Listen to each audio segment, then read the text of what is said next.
the city of Mutare near the Mozambique border. Zimbabwe's ruling party, Zanu-PF, is holding its 22nd annual National People's Conference, and rising suspicion and internal rifts. This meeting comes as tensions grow between President Emmerson Mnangagwa and his Vice President Constantino Chiwenga, largely over the controversial ED 2030 proposal, seen by many as an attempt to extend President Mnangagwa's rule beyond 2028. Alongside the politics, the party is showcasing development projects and projecting unity. The outcome could reshape both Zanu-PF's power dynamics and Zimbabwe's political future. Joining us now is political analyst and journalist Jealousy Mawarire to unpack what's at stake.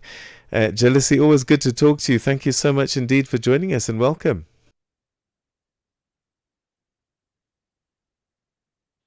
Thank you, Peter. Thank you, guys, for having me.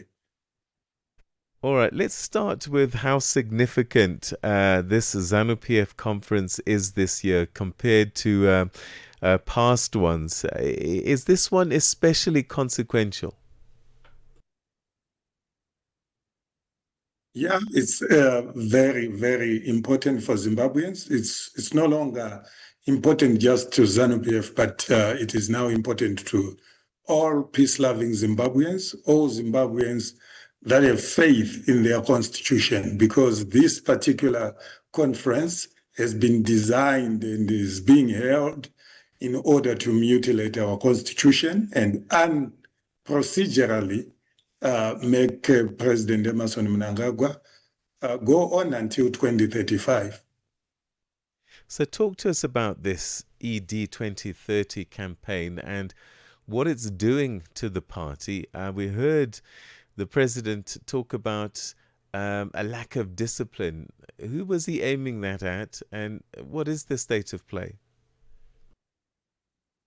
In fact, if there is anyone who lacks discipline in Zimbabwe, who lacks decorum, who lacks commitment to constitutionalism and commitment to doing his job, is the president of the country, because you cannot preside over the country and over a political party that is trying to undermine the very constitution that he was sworn in to observe, because the job of the president is predominantly to observe the constitution and all other laws that are derived from that founding document.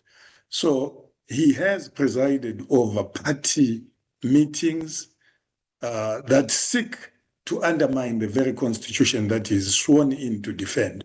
And he has set in motion processes that are geared towards undermining the constitution and ensuring that he stays in power until 2035. And there is a document that is being pushed through by the Minister of Justice and by the Speaker of Parliament, who is also the Secretary General of Zanu-PF, Advocate Mdenda. They are working with a shadowy South African registered political consultancy firm called Shikama to push a motion within Parliament using so-called Senator Sengezo Chalanga. And they want to advance a motion called the Breaking of Barriers Initiative motion into Parliament. And they've lined up a whole lot of activities around that initiative. And they've secured, according to their document, they've secured smartphones, laptops, and 11 double cab Ford Rangers to bribe people with those people that will come for the so-called consultative meetings. They go there and they are rewarded with cars, they are rewarded with cell phones, they are rewarded with laptops. Yet these people are said to be supposed to be engaging in national discourse that determine whether Mnangagwa will be president beyond 2028. So how likely then is this ED 2030 campaign going to gain formal approval for Mnangagwa to continue?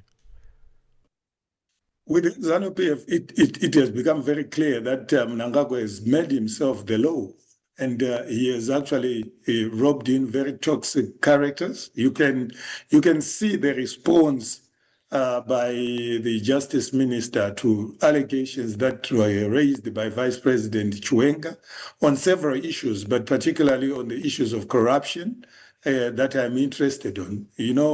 There are individuals that have been even investigated by the South African Financial Intelligence Center, and the Financial Intelligence Center in South Africa has established that there was a prima facie case of money laundering involving one Chivayo, Wicknell Chivayo, working with a South African company called Rainform and the Zimbabwe Electoral Commission. And the investigations by the Financial Intelligence Center in South Africa, which has a document that was forwarded to the Financial Intelligence Unit in Zimbabwe, actually establishes that there's a prima facie case of money laundering involving 2 billion rand. And these are some of the allegations. These are some of the things that Chiwenga brought to the Politburo. But if you look at the response that was given by the Justice Minister, rather than pushing for due process or letting investigations play out, letting institutions like the Zimbabwe Anti-Corruption Commission, the Zimbabwe police investigate these important matters, he actually came out definitively clear that the individual had nothing to do with the Zimbabwe Electoral Commission and therefore was not involved in any corruption around that 2 billion rand money laundering allegation that the South African Financial Intelligence Center raised against him. It's unfortunate when criminals are defended by the Minister of Justice. And that's the worst form of state capture that anyone can actually envisage. And if you look at the tone in the document that was produced by Ziyambi, the Minister of Justice, it was acerbic, it was attacking. If anyone who is a corruption whistleblower is attacked by the Minister of Justice, worse still if the whistleblower is the Vice President, then it means that there is no room for anyone, even journalists, to survive in that kind of a toxic environment, especially when the toxicity is being broadcast and purveyed by the Minister of Justice himself. Because jealousy, we're running. That's a serious implication that there is no legal protection whatsoever for anyone who dares to speak about corruption. Because if the Vice President of the country and the Vice President of the party speaks about corruption and is in turn accused of treason, imagine if an ordinary person becomes a whistleblower, what happens to them? Jealousy, we're running out of time, but very briefly, you did mention now the Vice President's name quite a bit. There have been factions in Zanu-PF since day one, I think. Have the factions and the disunity within the party been deeper than this ever before? I mean, how serious is this? This is quite serious, Peter. It's quite serious, especially when it is playing out in the open like this. It actually takes us back to the period prior to November 2017, when the sort of conflict and division within the Presidium played out in public rallies, in the so-called Meet the People rallies that were conducted by the then former First Lady, and we are actually seeing the same playing out. The Vice President being attacked by a minister who is supposed to be a subordinate. and this minister, unfortunately, using very toxic language, very acerbic in the way that he attacked the vice president in language that is very consistent with the language that is contained in the BBI document that was authored by Professor Jonathan Moyo. You can actually read Professor Jonathan Moyo's hand in the document that Ziambi presented in the Politburo. Very acerbic, very divisive in style, intolerant to divergent views. You can see that it was a concerted effort to defend criminals in a way that was acerbic, in a way that was disrespectful, in a way that obfuscate the facts at hand, because these allegations that were raised by the vice president were not only raised by the vice president. These are allegations, like I said, that were raised by the very credible financial institution, the Financial Intelligence Center in South Africa, very credible organizations like the Sentry have also raised the same allegations around the sale of Kuimba by Kudakwa Shetagwire.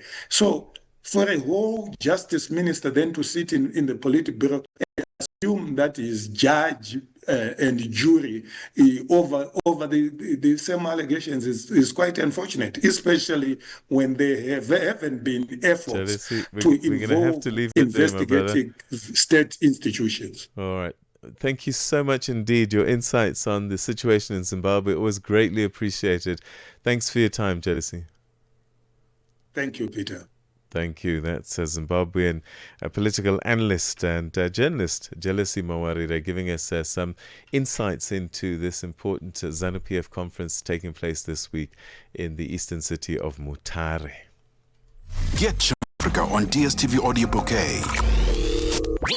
Channel 802.